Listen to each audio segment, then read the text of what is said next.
It's time for Dollars to Donuts with Steve Portugal. Hi, and welcome to our new episode as we continue the second season of Dollars to Donuts, the podcast where we talk with the people who lead user research in their organizations. First, a shout out to our fantastic sponsors, Airbnb's Experience Research Team, making authentic local experiences possible anywhere in the world. The Pinterest Research Team, who work with designers, engineers, and everyone in between to build the world's most inspiring catalog of ideas. And Envision, the world's leading product design and prototyping platform. Sign up free at envisionapp.com. If you want to support Dollars to Donuts, we have sponsorship slots available for the second half of this season. For help in upping your team's user research superpowers, get in touch with me at portugal.com. You can buy my book, Interviewing Users, from Amazon and Rosenfeld Media, and you can find out more at Rosenfeld Media about my upcoming book on user research war stories. Aviva Rosenstein is the head of user research at DocuSign. She has helped startups, design agencies, and Fortune 500 companies use customer insights to inform product strategy, reduce risk, and increase customer satisfaction. I first met her when she spoke at an event called User Research Friday, and she absolutely blew my mind. Not long after that, I had the very excellent honor of speaking alongside her at South by Southwest, and I'm obviously thrilled to be able to speak with her for Dollars to Donuts. Well, thank you. So let's start broad and big, and as we always do, and just have you tell us about you, your role, your organization. Okay, my name is Aviva Rosenstein. I am the head of user research at DocuSign, and I've been here for 2 years. DocuSign is a rapidly growing pre-IPO startup that's been around for over 10 years, so it's different on a lot of ways from your usual startup. We are interested in making signing documents and digital transactions easier for everybody from consumers to large enterprises. We are very concerned with making sure that we're trustworthy, that you can trust your digital documents with us. And so we care a lot about security. And we are more than just signing. We are looking at all kinds of ways of making that digital transaction easier. So what people think about us is, oh, you're just an e-signature, but we're actually a lot more than that. Was signing what the company started off as? We started off as e-sign. That's absolutely right. Electronic signature. We actually started off with a lot of real estate agents who, if you've ever bought a house, you know how many papers that you have to sign as part of that process. And so that was a really easy set of use cases to start out with, and a very motivated group of users who wanted to make that easier on their customers. Now we are doing e-sign the whole gamut of industries. We're moving into digital signature. In other parts of the world, they have different laws and policies related to electronic signatures. So we are expanding our technology to accommodate those other countries. Is e-sign and digital signature, are those different technologies or standards? They are different standards, that's correct, and different technologies. Are those terms that are created elsewhere? I'm just trying to sort of unpack the language. They are created by their standards bodies, although DocuSign has been active in those standards bodies, at least with the development of e-signature and getting e-signature accepted in North America and other Commonwealth countries. Digital certificates and digital signatures are something that came out of the European market and South American market and other markets. So we're accommodating to those standards as we move into those markets. In some ways, it just seems so, I don't know, Silicon Valley 2016, I mean, sort of hilarious, silly, and awesome that there's a business whose, legacy is about signing stuff. I think it's really awesome. If you think about how much paper had to move physically from place to place, using things like FedEx or UPS. People had to sign. Let's say you got a job offer. You had to wait for the job offer to get mailed to you or delivered to you on a truck with a dead tree. And now none of that is necessary. And then in between that, there were faxes. So if the fax came to you, you still had to print it out, sign it, and then fax it back or mail it back. With e-signature, there's none of that dead tree. There's none of that carbon footprint. So we're actually doing a lot for the environment here. I mean, your example of the real estate one rings true to me. I mean, every time I've signed or refinanced, it's easily, and I mean, I'm not being hyperbolic, it's an inch thick of paper that you're just signing and signing and signing and signing and signing. So here you put your signature in once and you agree that that's your signature and that's going to represent you. So there's that handshake that you have with the technology.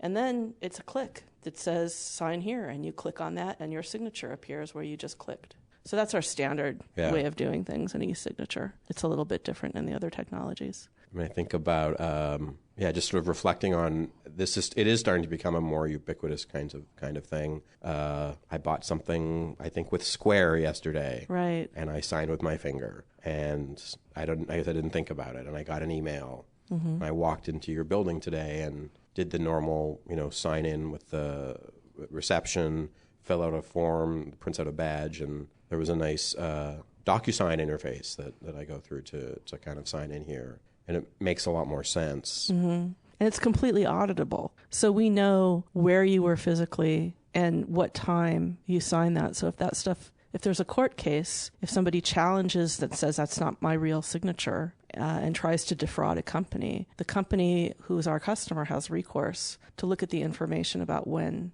that signing event happened and try to connect it up with the person who signed. So it's a lot safer and more secure than a signature with a pen on paper, because anyone can forge that. So as many things have moved in our recent lifetimes from analog versions to digital versions, there's all these things that you get. And one of them is being able to go back and trace them to audit them. Right. Okay. Right. Yeah, that helps me to think about this category of sort of an old school technology becoming a modern technology and what that affords. Like so many technologies, they start out as being, just replacing a single medium, like, it's like signing something with a pen, only digital. Yeah. But then as you keep looking at it, there's more and more opportunities to build out on that from and to pass that information into other systems. And that's where things get really interesting, because we have a set of APIs that our customers can use to integrate signing technology into their workflow. Can you say more about what an API is and how someone else might use that? APIs are the building blocks for making an application. So it's a way of determining in our technology what inputs somebody is looking for and what the system does in response to that, and capturing it in such a way that somebody else can use it to build an application. So the point is, though, that other people can use sort of a core part of the technology without having to have DocuSign write a piece of software. Right. If you wanted to, say, have a point of sale that was people going to sign with their finger, you could use all the technology that DocuSign has and get all that auditing and all the security and all the greatness of the technology, and then put your piece around it. Right. So, our service, you can use the way we ship it, but if you wanted to build your own system and include the e-signature component, then you would plug in the API and it would take you through the DocuSign interface and allow you to sign, but it be integrated with your technology. So there's a lot of different ways that people are using our technology in their own products.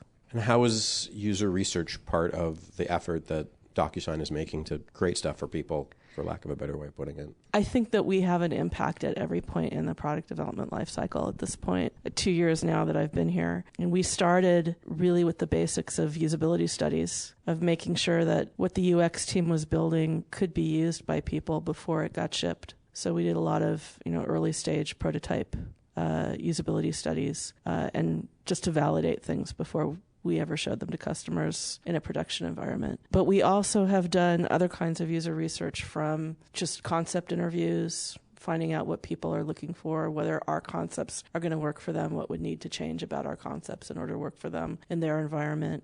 We've done more field follow me to work kinds of studies where we've gone in and watched people use our production technology in their environment and talk to them about what was and wasn't working, or find out, sometimes we would watch them and find out, they're using things and not understanding something correctly, and we need to make that clear, or they're making a mistake and they could be doing this much more easily, and so we need to make that more apparent. And then that goes back into the next round of features that are up for possibly including in the product. So we're both informing the roadmap as well as making sure that things that are on the roadmap are getting built in a way that people can use them and are delighted to use them. I'm curious about sort of the types of organizations and the roles within those organizations that you guys are looking at, again, within what you can say?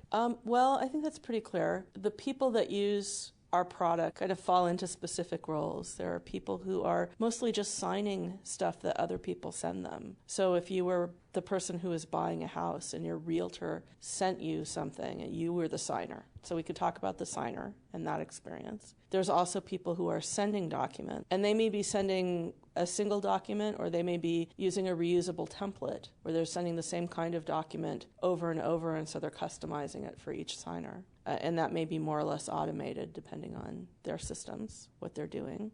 So we talk about different kinds of senders. They may be working in a small business. They may be at a big call center. They may be somewhere in between. They may be out in the field as a salesperson, getting somebody to sign something on an iPad. So that's a varied experience, but we talk about senders. And when we also have admins, administrators, people who administer the product for their sets of users. Because like any other kind of enterprise software, there's different roles that people can play within the software, and they have different kinds of access and different permission levels. So there's an interface specifically for administrators. So we talk to them a lot because they spend a lot of time with the product and have a lot to say about how we can make it better. And then, of course, there's the developers who are using our toolkits and our APIs to build their own stuff, and they have their own specific needs. So those are for the most maybe top of mind end users that I think about on a daily basis. There are other people in the realm of our customers that are making decisions about whether or not to purchase the product, and I think about them too. But day-to-day end users, it's really those four. And have you had any, what have you learned about trying to get in front of those different user types? So consumers are relatively easy. Signers are often consumers. And so, sometimes we just use Craigslist to get those folks, or we use other recruiting services to find people who have experienced e-signature or maybe specifically experienced our product. But we also maintain our own customer panel that people opt into. So they fill out a short survey that describes them and their working environment, and we can sift through our panel to find people who meet a particular kind of target and then send them email inviting them to take a screener for a specific study, and if they're interested, answer some more questions, and we can use that to schedule. And that's been super helpful. Growing that panel has been a tremendous asset in speeding up our research process. But sometimes we need people who aren't in our panel yet, and then we use other groups within the company to help us identify the right people to talk to and get their information so we can contact them. So, for example, when we recently did research where we went to some of our customers' sites, we worked very closely with our sales team to identify customers they thought would be interested in talking to us. So that was hugely helpful. So a few different approaches. Whatever works, yes. To be honest. That's how recruiting works, isn't it? Whatever you can do. Sometimes it's a snowball, sometimes it's friends and family. But we try to get the best sample that we possibly can, because then the research is that much more trustworthy and resonant. So we're a little bit ADD about our sampling. How so? Currently, we do not have a full-time recruiter. Currently, the researchers are responsible for recruiting their own studies. So that means they spend time on the phone with every participant before they arrive on site or remotely to participate in a study, unless it's a survey. But if it's an interview or a usability test, they've often been vetted on the phone first. And that means that when the team shows up to observe a usability test, for example, or listen to an interview, while it's happening, their time isn't being wasted because we got the wrong person in the door. And we're not stretching the process out because we have to re-recruit. So getting the right sample is really critical. Is there a counter side to it? Maybe just in the kind of work you're doing there isn't, where those people that shouldn't have, you get those people that you don't know how they screened in, once you get over being irked about that fact, something different can happen. Which sounds a nice sort of hand-wavy Steve thing to say, but I mean, in the real world you're in, is that true? That's especially true when you're doing qualitative work in the field. So, for example, when I went into the field last summer, I was particularly interested in the sending experience, and I was trying really hard just to recruit against that. But our customers had so much they wanted to tell us that they didn't feel constrained by that. We were on site, They had a lot to say. They weren't going to limit themselves to telling us about what was going on with sending. So we also heard a lot about the administrative experience, and we also heard secondhand a lot about the signing experience. And I'm not going to shut those people down. I'm going to listen to what they have to say, because it might be something amazing or new or super important. And of course, it's important to the customer, so you don't want to shut them down. So sometimes the scope of the study can get very quickly past where you wanted it to be, but it's still going to be valuable, so you still listen.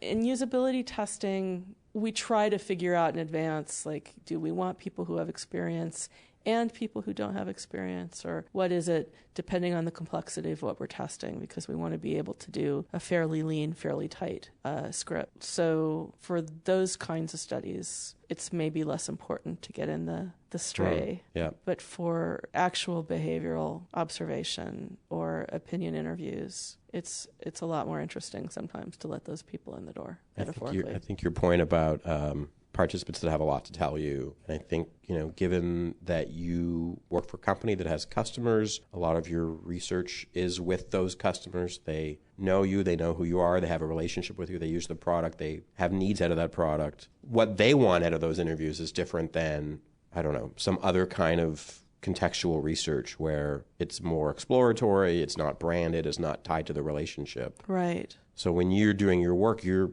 representing the company. I'm representing the brand. That's absolutely true. And I like to think that we're part of the company's competitive advantage because we care about listening to our customers. And we're out there doing that every day. So if they have something to tell us, it doesn't matter what channel it's going to come in through, whether it comes in through a customer support channel or through user research conversations, but it's going to get back to the people who need to hear that information. It's going to get back to the product managers or whoever it is that is going to get value from that information. Can we do it's not quite a day in the life. Can we kind of give a platonic ideal project where where it's coming from, who's talking to the people, and then where that information goes? There's so many different kinds of projects that's a little bit hard to do, but I guess the platonic ideal is probably the usability test. Let's say we're doing a rapid iterative study with a functional prototype of a product that's not been released yet. So the people who are involved are primarily the designers that are working on it, and the product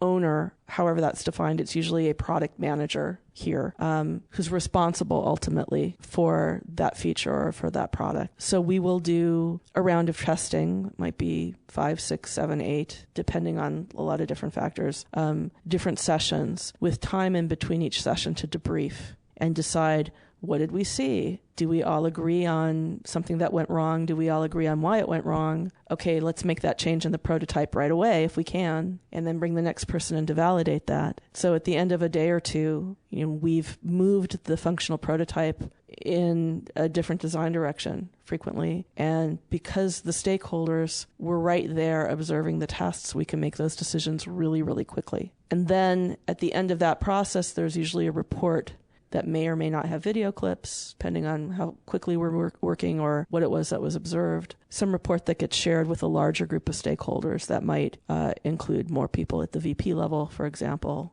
who are over the product managers, or it might include the marketing people who are working on that product or the people who are supporting that product, or depending on what group of people we were talking to, and that they would then hear the results of that report. And then that report would then get mailed out to everybody who is a stakeholder that we know of, and that maybe they weren't able to attend the report debrief in person, but they'll get an email with a link to the report, as well as sort of here are the top things that we found in the email, just so you know about it, and there's more detail in the report. If you have any questions, come and talk to us directly. So we're doing this broadening out the communication circle at every point. So the people who are making the decisions about what the design looks like is a much smaller group, but the people who are hearing about the information can be pretty broad. So that broader group, what are they going to do with that information? Because your owners are right there and you're making changes, making decisions as part of that process. Right. But it ripples out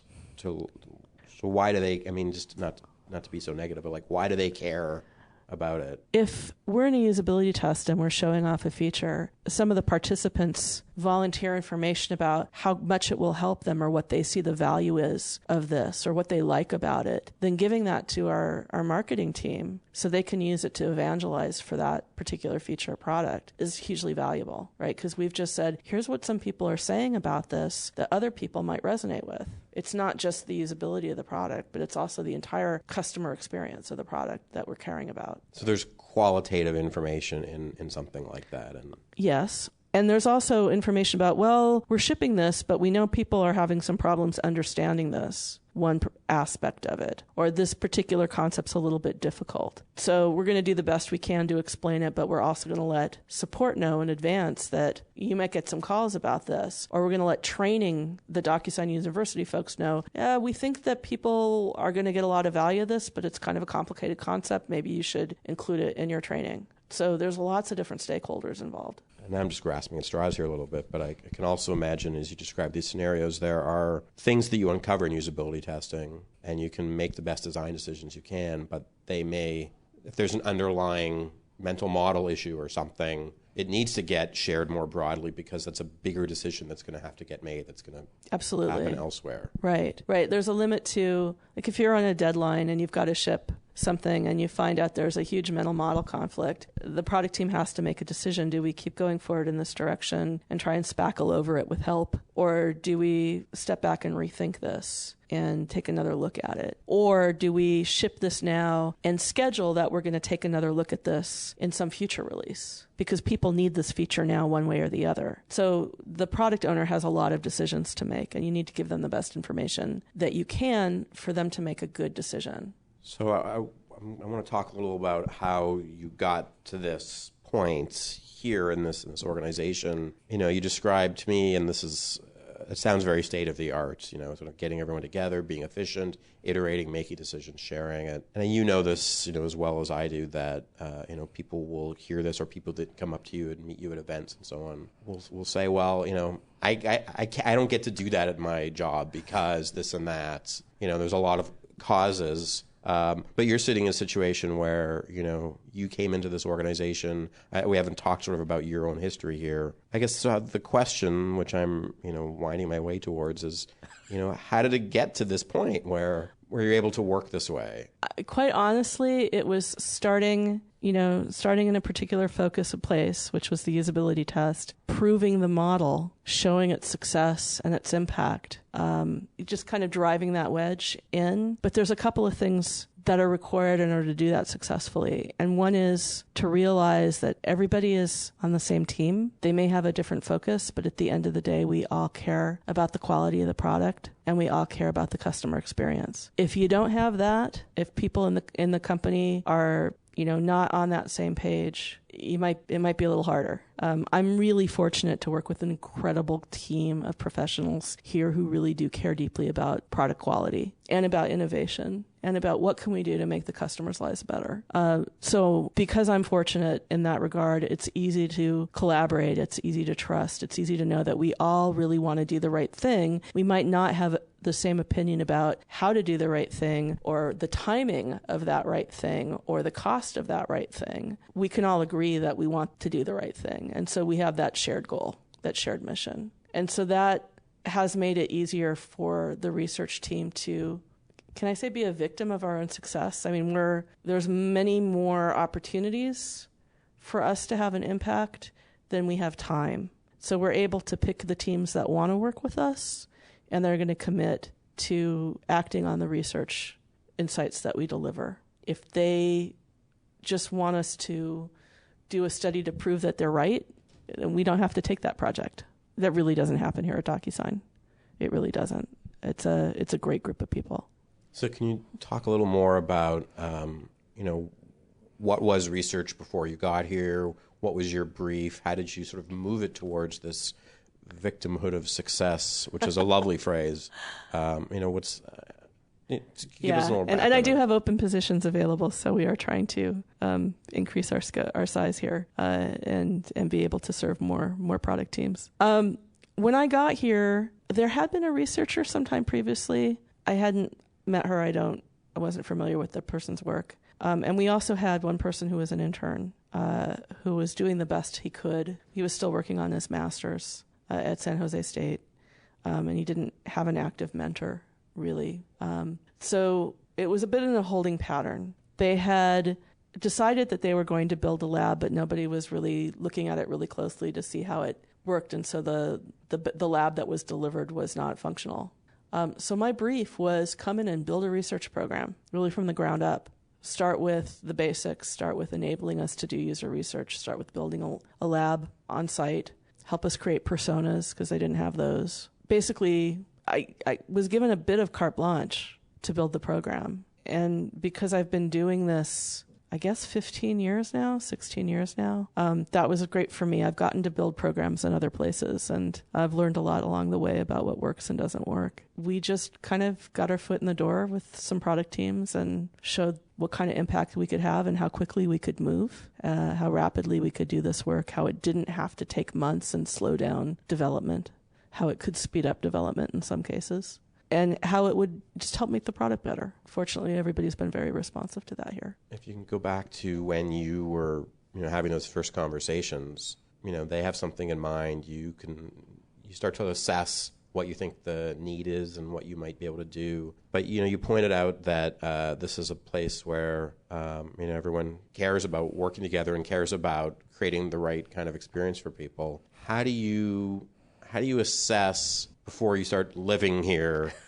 Can you be successful here? Can you accomplish what you all want to accomplish? That's a tough one. I mean, you do the best you can when you interview to ask questions about what the culture is like, what people's goals are, and how the different teams collaborate and work together. I've heard of companies where it's a little bit more toxic, where design and engineering are sort of at each other's throats and blaming each other a lot, and not working collaboratively. I think that you can always intervene in those cultures and turn them around. I've seen that happen, but not here. That was other times in my career. I just had a sense when I first interviewed here over 2 years ago that this was a company that really cared about its customers and cared about making the experience for them as good as possible. I'm pleased that that seems to have been the case. Like it's held up. I interviewed with the director of the UX team here, Sean McCleary. He's a wonderful guy who is impassioned. He really wants to do the right thing, and he's willing to argue about it with his team about, tell me why you want to go in this direction. Have you considered these other things? Why have you made these choices? And if he disagrees, he's very direct about that at times. And that's great because that means that people can be honest with each other and trust each other and not try to guess what they're supposed to do. It's a fairly open environment. It's an extremely collaborative environment. And the UX team has been very careful in hiring so that when we bring people on, that they'll fit into that open, trusting, collaborative culture. So you're within user experience. I'm within user experience, and user experience is within a larger customer experience group. And so what's the size of the research team now? Right now there are 3 of us, but I expect that to double within the next 6 months. As you said, there's more to do than you have. There's more to do than I have person power to do. Yeah. And there's different kinds of projects that I would like to get into, like doing more survey research right now. The survey research is extremely valuable at the place where we are as a company, just understanding user feedback and coding that. So that kind of part qualitative, part quantitative research takes a different kind of researcher sometimes. Somebody who's going to be doing a lot of moderating or a lot of interviewing. So we're opening up a contract role for that. We're actually going to bring on a recruiter sometime soon, just to give the researchers a few more cycles. And to be honest, they're not thrilled about letting go of that time on the phone. They'll get used to it, but it has enabled them to deliver really good samples. We just need to be able to train the recruiter to be that good, to be as good as the researchers, and that's certainly possible. Well, they're coming in when there's already a set of values and a set of approaches that you guys have created. Right. They'll take over management of our customer panel and growing the customer panel and tracking participation and all the kinds of things that you need to do logistically in order to meet policy requirements. What do you look for when you talk to people about working here, when you're interviewing? candidates as opposed to participants. What are some things that jump out for you? Two things mainly. I want people who are passionate about research and nerdy about research, like who love to discuss the value of doing this method over that method and can understand when you might choose a particular method over another one or know how to merge methods and create new things, but who also are incredibly good communicators and storytellers, who can not just spend time collecting that data, but know how to then turn around and tell a compelling story and deliver compelling insights. So it's actually more than two things, because I'm also looking for people who understand not just research, but also design well enough to be able to give good recommendations. So if somebody has a huge background in research, but doesn't know anything about design basics, they're not going to be able to translate what they've seen into any kind of recommendations that will be useful. So it's helpful to have people who have some background in design as well as research. I'm so fascinated by the relationship between design and research. If you look at, and you could probably explain this better than I could, but the history, a lot of this stuff is not through design. And, I came up through industrial design, right, more than before there was a user experience design. And that was kind of at least where the industry vanguard in insights and contextual research was about that. And so you didn't have to understand design because designers would sort of take care of that part of it. And user experience is kind of, and maybe it's just how I see the world and where I live and everything, but I'm not in consumer packaged goods as much as I am in software, for example. And I don't know, I just think there's an interesting relationship. And I agree with you. If you can't talk about the implications of your thing in the language of the people that are going to act on your thing, which is usually design, then you're limited. Right. I really tend to hire generalists or try to create generalists, and because I'm a generalist. I came out of a background of doing demographic research and Nielsen audience research before I got into this whole web design world. Most people aren't generalists. Most people are either really good at qual or really good at quant, but can't necessarily pair them up. So that affects who I hire. But because the bread and butter of what we do always comes back to usability testing and user testing designs, then understanding the context of web design or software design becomes really important. Otherwise, you can say, well, they had problems doing this, but you can't tell them why, and you can't tell them what to do to fix it. That's why design is so important. So is it okay for a researcher to say, here's what you could do to fix it? Yes, absolutely. It's collaborative. Yeah. Again, they are making a recommendation, and it's not a prescriptive recommendation, but it's a suggestion. Like, consider moving this label closer to the control. There's all kinds of ways that the designer could choose to interpret that recommendation or act on it. They might change the control completely. They might just move the label closer to the control. Lots of things can happen, but it's a place to start talking about it. So the observation might be that people consistently didn't appreciate that this control performed this function. So one thing you might do is move the descriptor, the label, closer to it. Right. And then that's a way, and I think researchers struggle with the A word, actionable, right? Being actionable. And so what you're saying is just putting your observations or your synthesis, your interpretation in the language of what you might do moves the ball, I'm mixing metaphors here, moves the ball down the field significantly. Well, yeah, part of it is tone. If a researcher is writing recommendations with the word should a lot, I'm going to have a conversation with them about their tone, because should is a really strong word, like telling a designer how their product should behave or how their product should look. It's not what we're trying to do here. We're trying to say, hey, there's a problem and here's some ideas about ways of fixing it that you should consider, but you'll probably come up with better ways anyways. Or they might say, that is a really good idea. I'm going to go ahead and do that.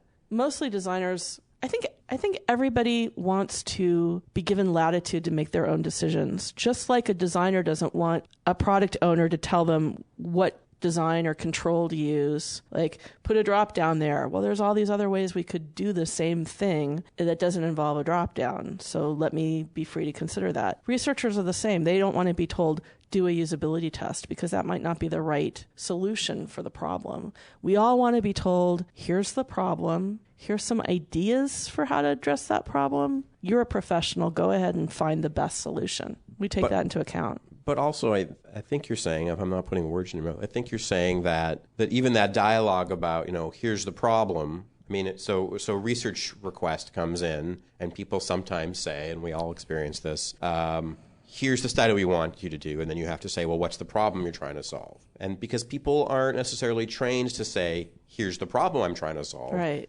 And so that's also what's happening. You're trying to facilitate that happening between researcher and designer. Here's what we've learned, here's the problem, and here's how you could solve it. Not here's how, as you said, not here's how you should solve it. Right. Well, and also there's a matter of reflecting on what you said about people aren't trained how to ask.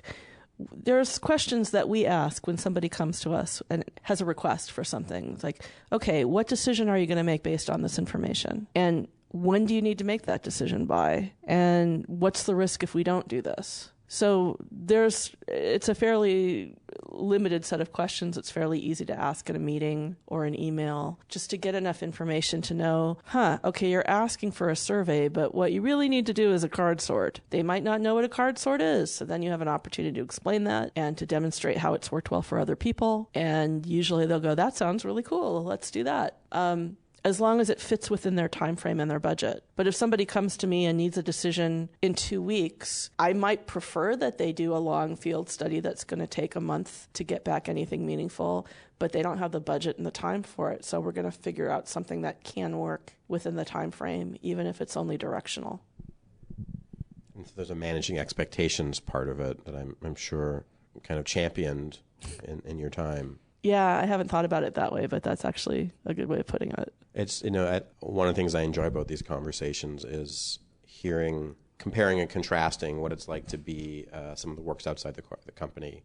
Because you and I are both taking requests. We're both having to kind of push back, clarify, right. Go back and forth. But the context is just so different. The dynamic is so different. The money is different. Everything about it is different. But yet, that's anyone that needs research done has some amount of familiarity and some amount they don't have, nor should they. That's kind of what they're coming to you for. Sure.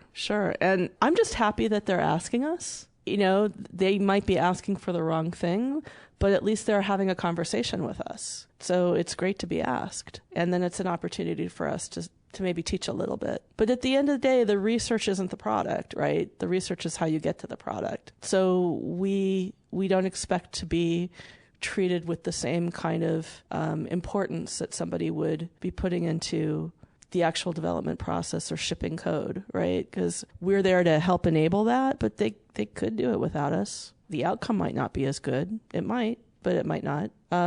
And historically, I mean, you know this because you've been around, they did do it without us. Yes, that's right. So, it's just to sort of reflect on where we are at this point in time and that you're in a leadership role in this function and you're evangelizing it, advocating for it, now, the victim of your own success, that this is, I think you represent a different state of the art, of how this work is being done.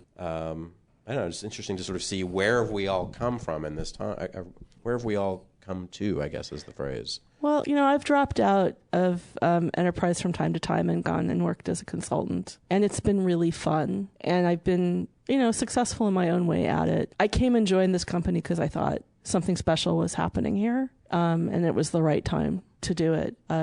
And I got to choose. Like, there wasn't any urgency for me about, I need a job, I'm going to take the first one that comes up. And I think knowing as a user researcher that your work is valuable and that there's high demand for your skills and that you have the ability to choose the place that you want to work and can choose the kind of culture that you want to contribute to is really important. That you have power as a user researcher. I think we're in a different time right now than we were 10, 15 years ago. The model's been pretty well proven. I think a lot of people understand the value of UX and the role that research plays in that, the role that talking to the customer and understanding the customer and the user experience plays in a company's success. And so they're actively looking for people in those roles. Now, you started off our conversation by, describing how you guys are, an unusual type of startup, but I mean, does that business context, startup, what kind of startup, how old,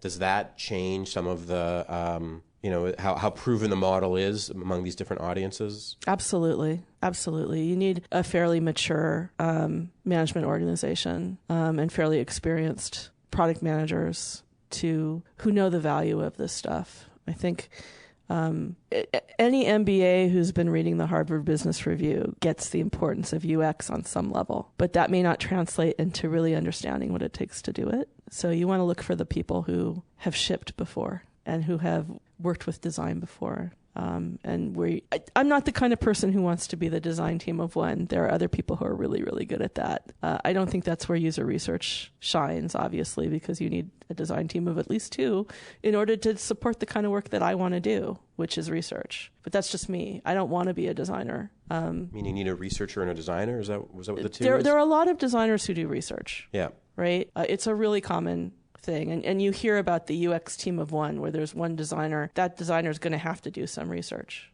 A company has to be large enough to support a user research team. And they need to get to that point. Otherwise, there's not going to be a role for somebody who is a pure researcher, let alone a research manager like me. So I'm going to pick those companies that are past that inflection point where they actually have enough designers on staff to support a user research team so that I can, do what I like to do, which is train user researchers and build teams. So design precedes research in this example. That's been the case everywhere I've worked. Yep. I think there's been some cases where some really far-sighted startups have actually started with the research before they bring in the designers, but I've never encountered any myself. My theory is that just the research industry and the design industry, that we lag, that, there are people like you that are, in-house leaders of research functions, but that's still relatively new. But not that long ago, there was no one that was a leader in design. That was a very rare thing. Now it's a very common thing. Right. And then we're kind of trailing them. What are people going to General Assembly to learn? What is the market like out there? That those things we're always where they were a couple of years ago. And, Yeah. I think user researchers are just user experience researchers in general are sort of odd ducks in a lot of ways. But yeah, it is definitely a trailing career path in some respects. The classic example of a startup is the business guy and the tech guy, right? And sometimes you get lucky and you get a tech guy who also knows design. And maybe they know research, but not usually. That's not usually how it plays out. I have to ask you to expand on the odd duck comment. Well, researchers tend to be really fascinated by how things work, more so than we are in creating stuff that's new. Mm-hmm. So our perspective is at, the level of pattern. Like, what are the patterns that are happening here, and how can we evolve those patterns, or how can we take advantage of those patterns, or whatever it is? We're looking at different measures of success for ourselves than a designer might. And we're doing different kinds of things every day. And yet we're still in lockstep with them when we work. At least that's how it's been for my teams. My teams have always been part of design. They've always been part of UX. And without UX, there's no UX research. Well, that tendency you're describing seems like some of what you're trying to mitigate with how you're asking people to report. So don't just say this thing is happening or this works this way, but lean in, if that's not too overused a phrase, lean into the thing that's not your default and say how it could be different. And I think the reason for that is, in my time in this field, the biggest complaint I've seen from decision makers are, you're giving me this information, but you're not telling me what to do with it. I'm not sure what I should be paying attention to. I'm not sure whether I need to get involved or not. Help me understand what I need to do next. And so part of that process of designing a report or even a memo, an email about a study, or designing the study itself, is helping the team understand what's important and what they need to pay attention to and how they can fix things is a part of that. Otherwise, you're just kind of saying, here's some information that's undifferentiated, and kind of sending that over the wall. You don't know what they're going to do with it because it's divorced from the product experience. But I want the research team to be part of the product team. I want them to care about the user experience. And that means caring about what happens as a result of their research and how it gets implemented on and acted on and built into the product, if that makes sense. Yeah, it does. And I think the whole sort of research and an analysis and synthesis process is, I mean, here's how I look at it. I guess it's a series of or iterations of, oh, wow, so what? Oh, I think it's this. Oh, wow. You're kind of picking things out, being excited about them, discarding them. It just, it's like maybe like kneading dough or something. You pull some things out and push them back in. Right. And, constantly kind of refining. And I think a certain amount of it is sort of for your own enjoyment. And I don't mean that in a self-indulgent way, but that's true. You're just trying to find the edges of the space. You're trying to figure out what it is, play with it, work it. But at some point, you have to start to speak to someone who doesn't speak your language, which I think is a theme from our conversation here, that you're trying to communicate with other people that have other needs that need to act on it. Some years ago, I gave a talk at a conference about walking the walk. And what I meant by that is we talk about user experience and understanding the user's language all the time, but we don't always use that same set of skills for our own deliverables. We don't always understand the mental model of the people that we work for and what their needs are and try and accommodate to that and how we deliver information. And that's a huge fail. We have to not just talk the talk about understanding the user experience, but think of our own colleagues as the users of our insights and information and how communicate those in ways that are going to be useful and usable by them. That's a big thing for me. Yeah, that's great. I think walk the walk is a lovely label to put on that. I'm going to switch gears slightly. I think it'll, as always does, I think maybe pull in some of the things we've talked about, but I'd just love to hear you talk a bit about, you've alluded to it, but talk a little more about your background and, I don't know. My background is weird. My background is crazy. Everybody gets into user research through these bizarre channels. It's only recently that there's programs where you can go and study user research in a master's program and a design program and then apply it.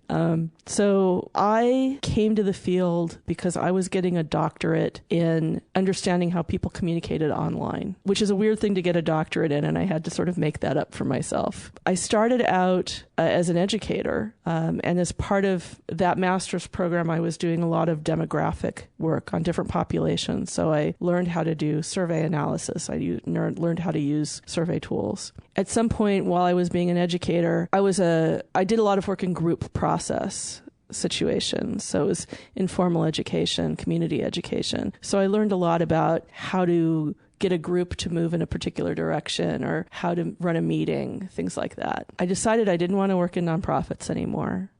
This interesting thing was going on at the time with bulletin board systems and people creating community and talking to each other at a distance through these technologies that I thought was fascinating. I was a member of the Well at the time and some other bulletin board systems that were places where people could chat. There was this beginning of a academic area of cyber studies happening. So I decided I was going to change careers and go to school and study that. And I got into the University of Texas at Austin, where they had this amazing group called the ACT Lab, or the Advanced Communication Technology Laboratory, under the oversight of a really amazing woman named Aviva Rosenstein, who had done some of the early research in these cyber studies. And I started putting together a program for myself to understand how people communicated. While I was doing that, the web sort of happened. This was in the early 90s. And all of a sudden, people were putting up these billboards of self-presentation on the information superhighway.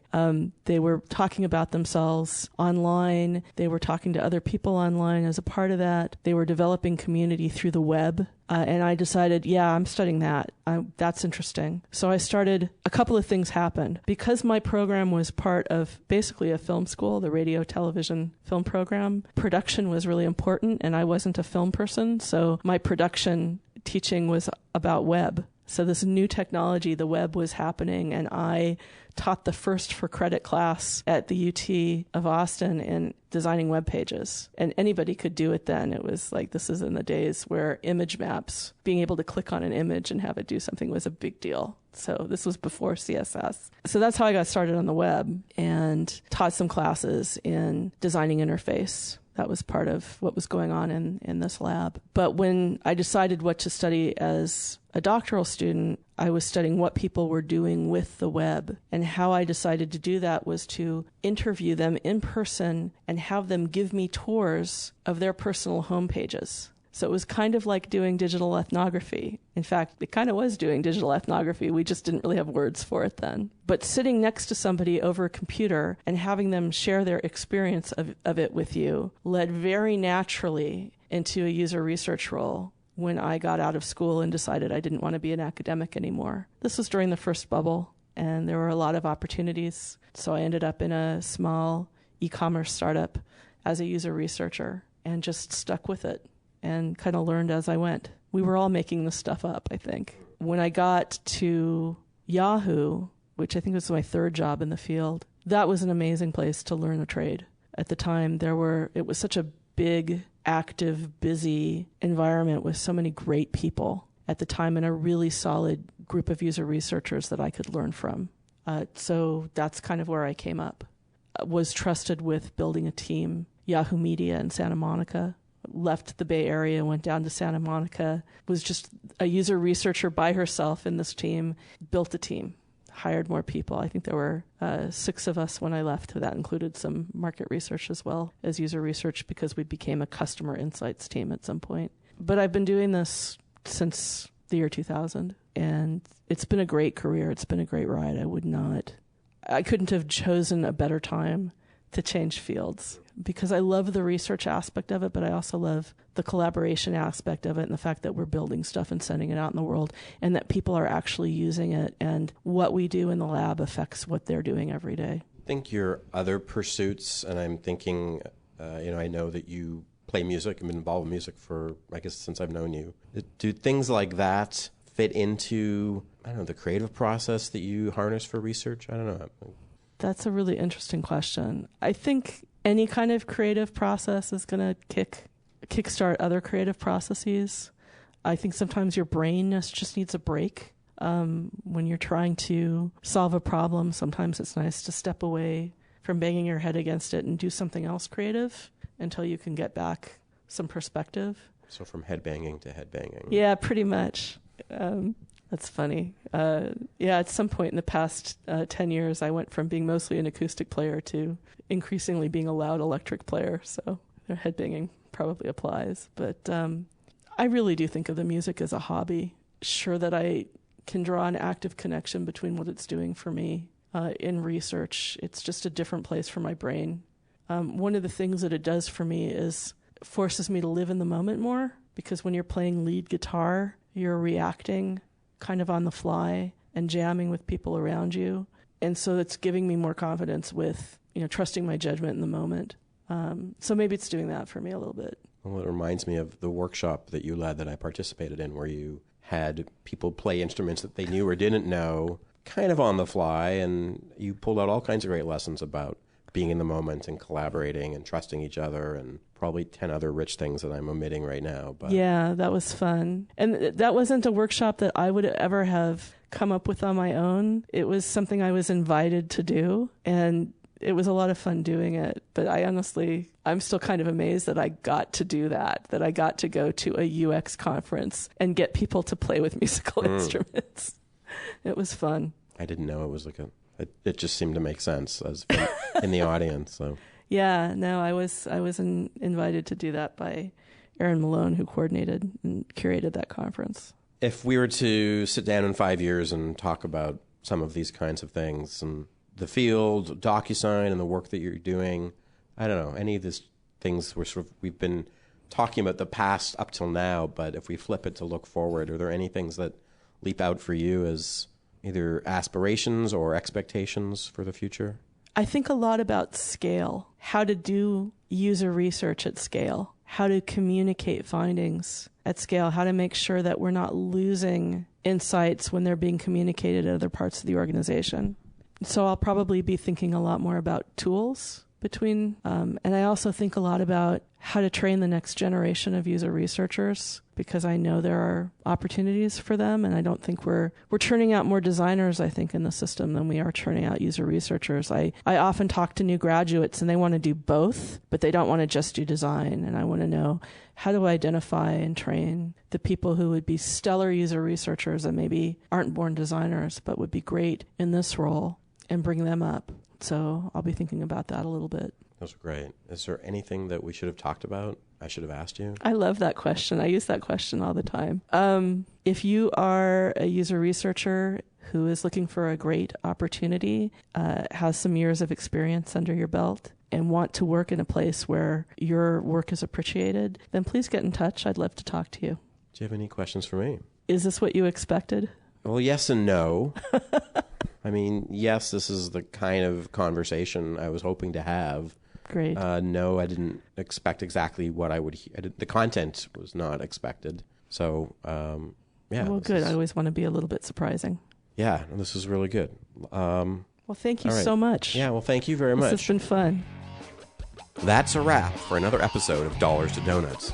Hugs and more hugs to our sponsors, Envision, the world's leading product design and prototyping platform. Sign up free at envisionapp.com. Airbnb's experienced research team, making authentic local experiences possible anywhere in the world. And the Pinterest research team, who work with designers, engineers, and everyone in between to build the world's most inspiring catalog of ideas. Our theme music is by Bruce Todd. Check out the links for this episode, listen to other episodes, subscribe to the podcast, and read the transcripts at portical.com/series/dollars to donuts. If you don't already own a copy of Interviewing Users, we simply must remedy this. Buy my book from Amazon or from Rosenfeld Media. And get in touch with me at portical.com, and let's start exploring how we can work together.